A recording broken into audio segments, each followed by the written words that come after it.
Hello everyone, I'm Babla Jonathan and this is the 6 p.m. primetime newscast over Equinoxe television. We are coming to you from our headquarters in Cameroon's economic capital, Douala. In our top stories, a decade chieftaincy conflict in the southwest region of Cameroon escalates as women and other persons block the Boya Kumba highway. The protesters accuse authorities of imposing a chief in violation of traditional succession procedures and demand that the ruler chosen by the village kingmakers be recognized. President Biya's prolonged stay abroad, now stretching beyond 50 days after what the presidency called a private trip to Europe, continues to fuel debate over governance and leadership in the country. Civil society leaders are raising concerns about the prolonged absence of the President of the Republic and the impact on the governance of the country. Details coming up next.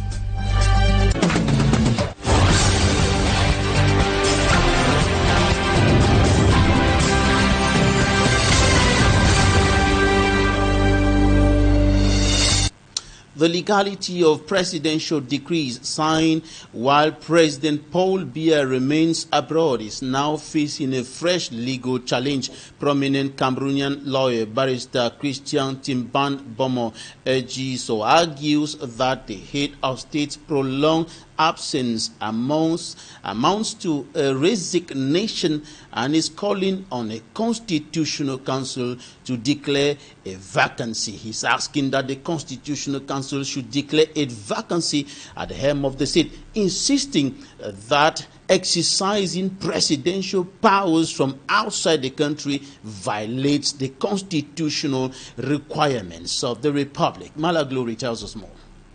Cameroonian lawyer and constitutional analyst Barrister Christian Timban Bomo has criticized recent decrees signed by the President of the Republic from Switzerland, describing them as legal forgeries due to the head of state's prolonged absence from the country. Barrister Timban Bomo argued that the Constitutional Council has the authority to declare the presidency vacant based on what he described as a constructive resignation linked to an extended absence from office. In a legal opinion published on his official Facebook page on Monday, July 27, 2026, Timban Bomo cited constitutional provisions on presidential vacancy, maintaining that resignation can result from conduct including the abandonment of one's post.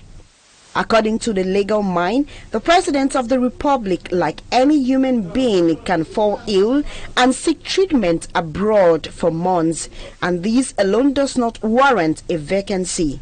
However, he emphasized that the information regarding his departure must be made official and certain functions should be delegated to the Prime Minister during such an extended stay. This statement, he noted, is supported by Article 10 of the Constitution, which also states that in the event of a temporary impediment, the President of the Republic shall charge the Prime Minister or another member of government should the Prime Minister be impeded with carrying out specific presidential functions through an express delegation of power. Timban Bomo argued that the president cannot exercise presidential power or sign decrees outside the presidential palace except when officially representing the state abroad. The analyst also referenced Article 1, Paragraph 8, which states that the seats of state institutions are located in Yaoundé, establishing that presidential functions must be exercised within Cameroon's political capital city. Timban Bomo concluded that any decree or official act signed by the President of the Republic during his stay in Europe are legally worthless. This legal assessment comes amid ongoing public debates surrounding the performance of presidential duties while the head of state remains out of the country. More than 50 days after President Paul Biya departed Cameroon for what the presidency described as a brief private stay in Europe, questions over his prolonged absence continue to dominate public discourse in the country. Civil society actor Colbert Gwen says the extended stay abroad of the President of the Republic is slowing administrative decision-making and argues that the country needs its head of state back home to provide effective leadership. Innocent has more.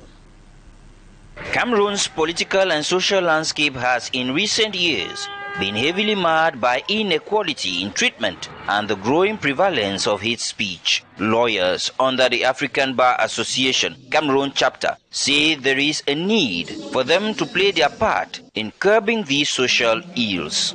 We have noticed that there's a lot of rancor in our country.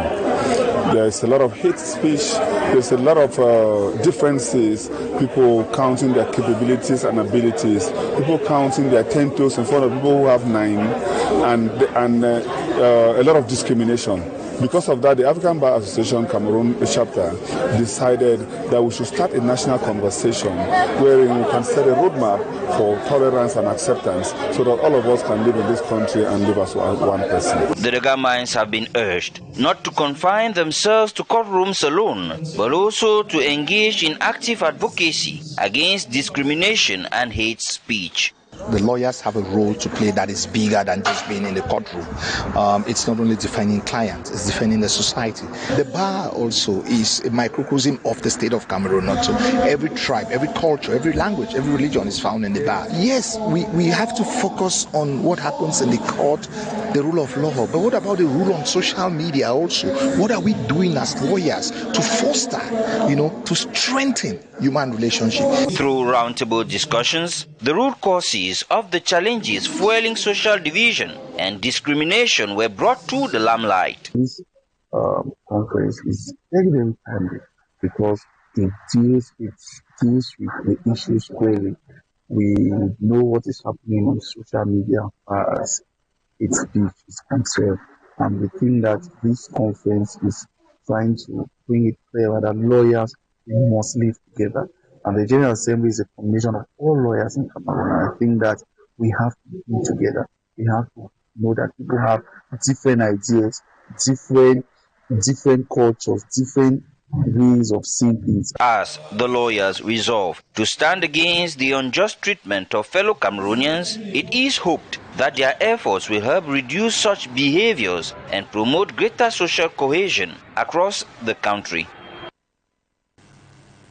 Sorry for that little mix-up. That was rather Rex Afan reporting from Boya on the issue of growing concerns over discrimination, inequality in treatment and hate speech, and these issues are prompting renewed calls for action in Cameroon. And meeting in the Southwest Regional Capital, Boya, lawyers of the African Bar Association, the Cameroon chapter, reaffirmed their commitment to combating the vices through sustained advocacy and public engagement. Now back to Innocent on the report on the reactions about President Paul Biya's long stay abroad, and more than 50 days after President Paul Biya departed Cameroon for what the presidency described as a brief private stay in Europe. Questions are now increasingly being asked about the impact of his long stay abroad on governance and civil society. Actor Colbert Gwen says the extended stay of President Paul Biya abroad is slowing administrative decision-making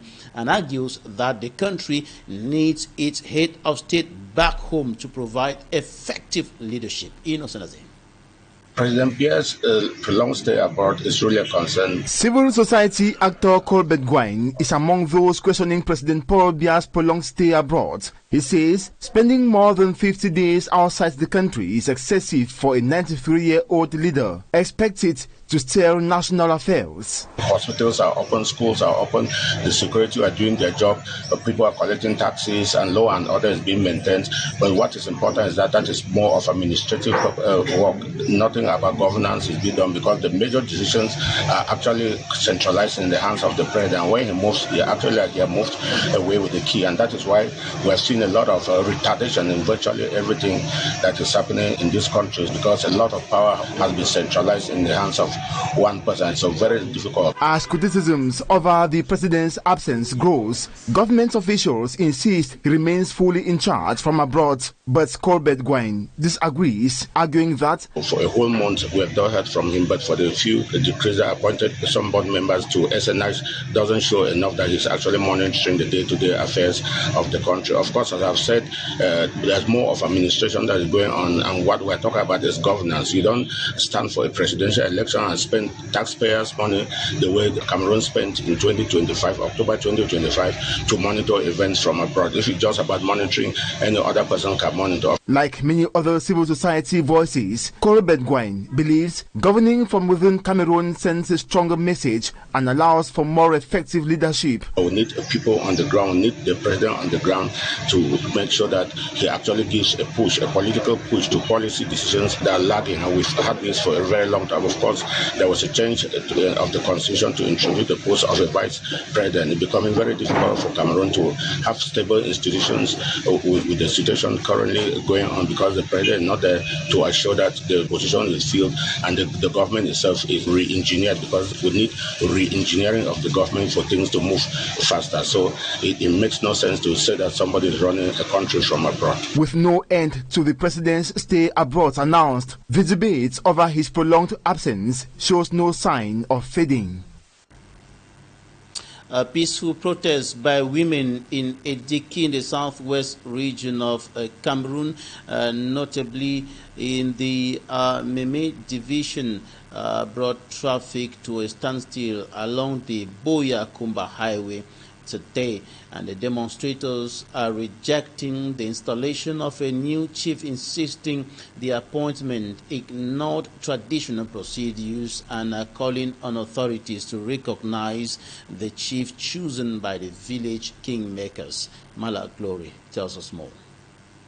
The women converge at Ediki as early as 6 a.m., blocking the highway linking Kumba to Boya using chairs, tree trunks, car tires, and tree branches. Gendarmerie officers were present at the scene, attempting to manage the crowd.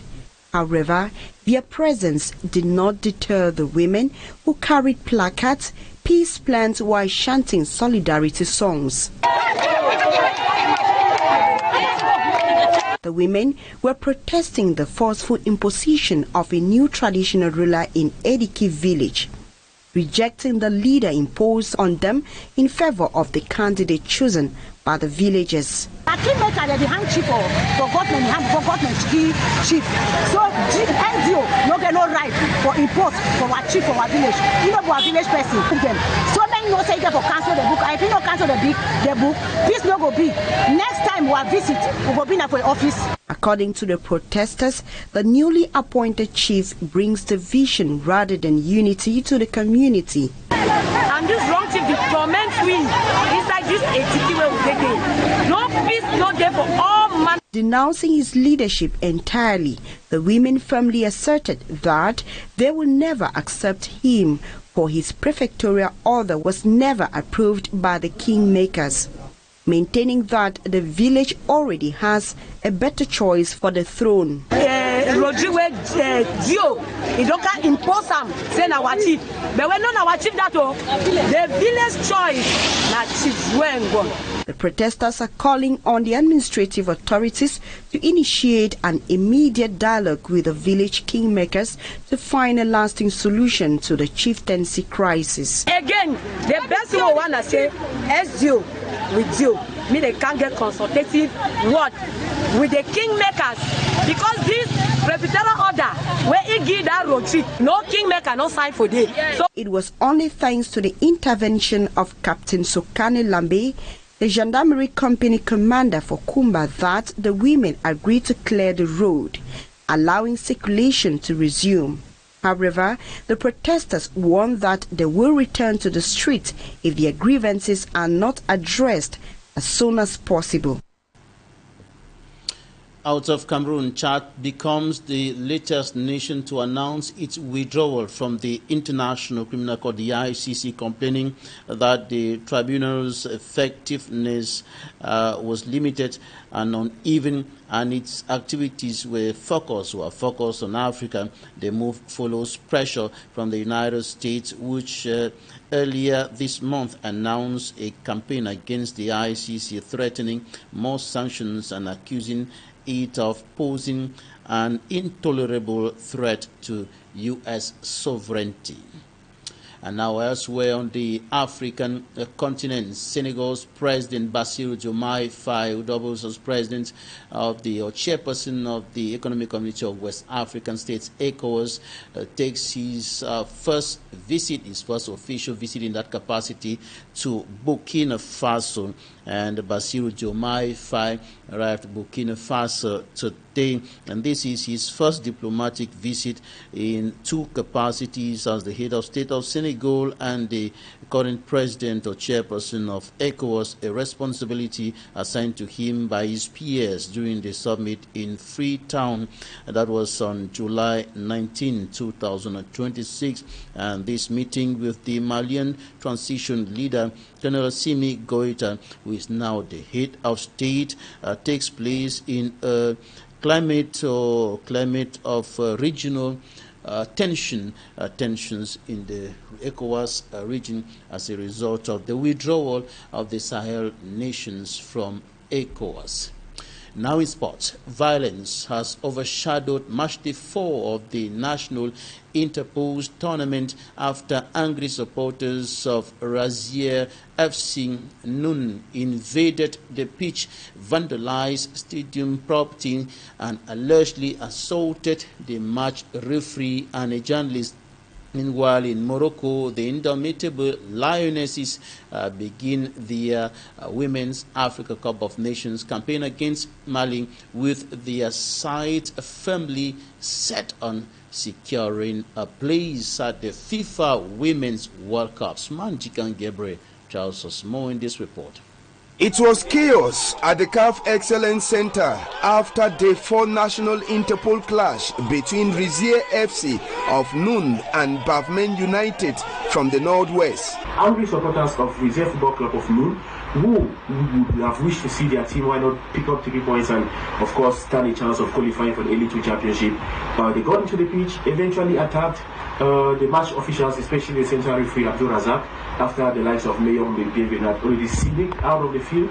The match was temporarily halted for 23 minutes, and when it resumed, things got worse. Broken chairs, destroyed tents and banners, referees attacked by angry supporters, and a journalist, Ntui Armstrong, was severely assaulted with his phones destroyed. We had the game that was first of all interrupted at the 48th minute when assistant referee Mayor Benvenu caught the attention of the central referee Abdul Razak on the fact that he was hit by a projectile seemingly thrown from the crowd. The game was interrupted, but eventually resumed after 23 minutes of interruption.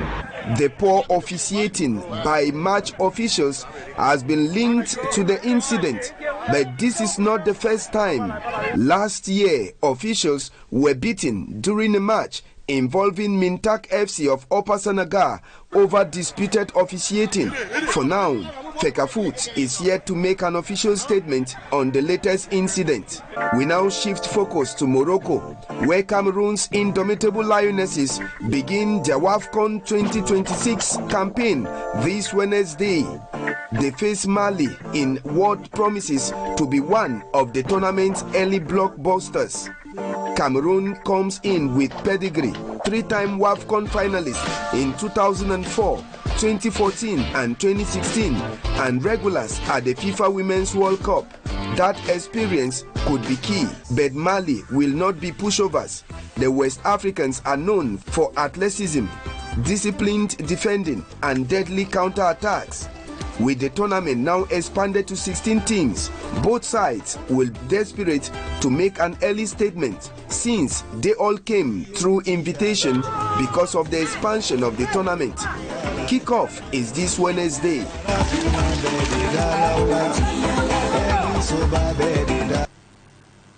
And that's it for the first part of this newscast. Talking Points comes up next.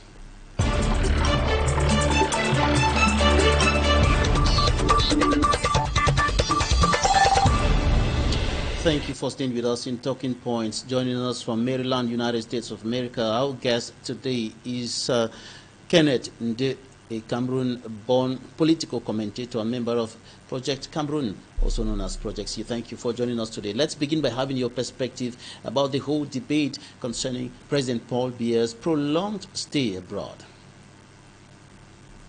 It is very disheartening. If we were in Nigeria, if we were Nigerians, my goodness, I've been on Nigerian network since Bakassi, since '94. You need to see what happens on these Nigerian networks in real intellectualism. We come with our Cameroonian things. We are joking left, right, and center, talking all types of nonsense, you know. Let us get into the real stuff that we need to engage in nation building. This is part of it. How can someone abdicate duty and then we're still expecting the person to come back and sit on the chair? He needs to be ejected. How? How can that be done when he was declared winner of the October 12, 2025 presidential election by the Constitutional Council and sworn in by the competent institution, and he's still the president of the country? So he's staying abroad. Is it up to that level of him being ejected, for him to be ejected? 1982. And if we go back even before 1982, you know, Paul Biya just represents in fact, from my perspective, just like Amadou Ahidjo, that the people of UNEC, Union Nationale des Étudiants Camerounais, avec ta, just like the UNEC folk were calling Amadou Ahidjo le grand répétiteur. Paul Biya represents a continuation of Amadou Ahidjo, of the Louis-Paul Ojula class, whereby these people are, in fact, Paul Biya is the governor of France in Cameroon. And the Now or Never movement pretty much says that let us, as a people, take back what belongs to us. Colonialism, we are 60 years away from colonialism. Let us regain our sovereignty. I give you a typical example. The colonial franc. In 1939, when Germany invaded France and you had the Vichy government, Germany devalued the French franc. And you had, I think it was 20 French francs, 20 French francs to 1 German mark. Basically, the French currency was useless. That went on for roughly 4 years, from 39 to I think 42 or 43. And the French franc was very useless. And by the time that France could regain its sovereignty, they reversed the situation. So what France did since 1945 is come with the colonial franc into its various colonial territories and instituted that colonial franc to have, I don't know whether it's 500 to be equivalent to 100 centimes or 1 French franc. And what the Vichy government, the Germans did to France for a short period, very short period of just 3.5 to 4 years, here we are today. France is doing it to, I don't know, you have UDEAC or CEMAC countries on the Central African side. You have West Africa, or they call it on the ECOWAS side, the Ivorian people and all that. BCAO, you know, Ouagadougou, all those guys. France is doing that to over 13 countries for over 60 years.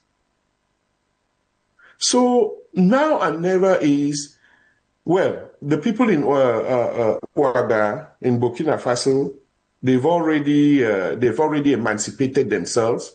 But us in Cameroon, we are so hell-bent and in the colonial stench that we don't even know how to get out of these colonial mentality. So we're saying now or never, let us regain our country. Let us regain our sovereignty. Now or never was the campaign slogan of Project C during the October 2025 presidential election, and that has now moved to another campaign known as Once and for All. What's that all about? Yes, and even if it is in a stepwise fashion, again, if I have to talk like a computer scientist, in phases, okay, in sprints. We have a phase 1, phase 2, phase 3, and so on. You know, we gradually peel out the onion ring, even if it's its phases, but let us start now. Let us start, you know, let us start having our own constitution, okay? Let us not, I mean, these guys in France, they bundled up constitutions and sent them this way, sent them that way, you know, made flags of green, red, yellow, twisted, turn them around in various ways and send them, you know. Amadou Ahidjo, when he went to France in April of 1972, they gave him a constitution to go over and implement that in the colonial territory of Cameroon. You know, that was in April. He came, and then 20th May, I think the person who gave him that constitution, I think his name was Rousseau or so. Yeah, I think that was the name. You know, Amadou Ahidjo comes to Cameroon, back to Cameroon, violates Article 47 of the 1961 Federal Constitution. You know, so these things have been embedded with all our African countries as we know it for a very, very long time. All we're saying is the now or never, that let us as Africans, now that we've been educated, it's taken us 60 years to get here, but let us do something about it. Let us focus and do something about it. Thank you so much for making up time to have this conversation with us from Maryland in the United States of America. Thank you for your time. And before we go, let me just put this straight. Paul Biya remains the president of the Republic of Cameroon and not the governor of a French province. He is the president of the Republic of Cameroon, and Project C is fighting for a new Cameroon with leaders like veteran and legendary journalist Eric Chinje, barrister Are Obenson, and of course Kenneth, who are all putting hands together and bringing Cameroonians into an online conversation every Saturday. Cameroonians from across the board to discuss how to move Cameroon from where it is now, a very bad situation, to a new nation. It is possible. Thank you for staying with us, ladies and gentlemen. We are Equinoxe Television. We are independent. We are fearless. We are credible. Thank you for trusting us. God bless Cameroon. God bless Africa. Goodbye.